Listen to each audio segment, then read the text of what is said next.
அந்த நேரத்திலே ஒரு தகப்பனார் ஒரு சாட்சியை சொன்னார். அப்படின்னா அவருடைய மகள் மும்பையில், அவர் நாகர்கோவிலில் இருக்கிறாரு. அந்த பெண் அந்த மகள் மும்பையில் வேலைக்கு போன இடத்துல ஒரு இடத்துல மாட்டிட்டாங்க. அப்போ என்ன அப்படின்னா, தன்னுடைய அக்கா வீடு மும்பையில் இருக்குது. அவங்க கொரோனா டைமு தன்னுடைய வீட்டுக்கு வர முடியல. அதனால அவங்களுடைய அக்கா வீட்டுக்குள்ளே தங்கி இருக்கிறாங்க. அந்த அக்கா வீட்டினுடைய மேலே பார்த்தீங்க அப்படின்னா வாலிப பசங்க அந்த வீட்டில் மேலே குடியிருக்கிறாங்க. அப்போ இந்த பிள்ளை அங்கே உள்ளே போன உடனே அந்த அக்கா கொரோனாவில் படுத்துடுறாங்க. அப்போ தன்னுடைய தகப்பனாருக்கு ஃபோன் பண்ணி, அப்பா எனக்கு ரொம்ப பயமாக இருக்குது, என்ன பண்ணுறதுன்னே எனக்கு தெரியல. அந்த பசங்க எல்லாம் ஒரு சிலர் கீழே எழும்பி அப்படியே நடந்து போகும்போது வித்தியாசமாக பார்க்குறாங்க.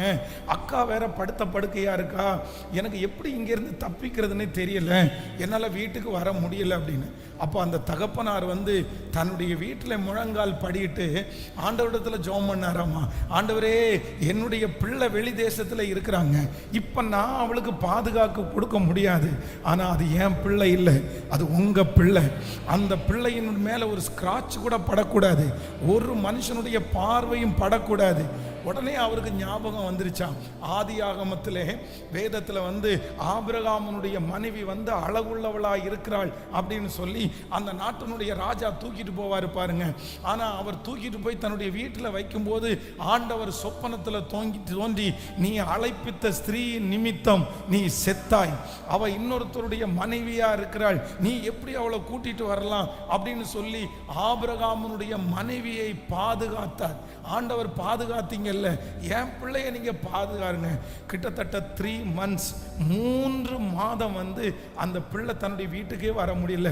ஆனா 3 மாதம் வரைக்கும் எந்த மனிதருடைய கைகளும் படாமல் கர்த்தர் பாதுகாத்தார்.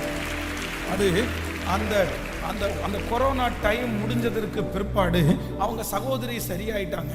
அப்போ மேலே வீட்டில் இருந்த ஒரு நல்ல பையன், அந்த பையன் அடிக்கடி அந்த சிஸ்டர்கிட்ட பேசுவானா. அப்போ சொல்லும்போது அந்த பையன் சொன்னானாமா, அக்கா, உங்களோட கடவுள் இருக்கிறாரு, உங்கள் அம்மா அப்பாவோட கடவுள் இருக்கிறாங்க, உங்கள் தங்கச்சி இங்கே தனியாக இருக்கும்போது என் ரூமில் இருக்கிற பசங்க தண்ணி அடிச்சிட்டாங்க அப்படின்னு சொன்னால் எப்போ பார்த்தாலும் தங்கச்சியை குறிச்சே பேசிகிட்டு இருப்பாங்க. அவனும் ஒரு நாள் திட்டம் போட்டு கண்டிப்பாக நம்ம கை வச்சிடணும் அப்படின்னெல்லாம் முயற்சி எடுத்தாங்க.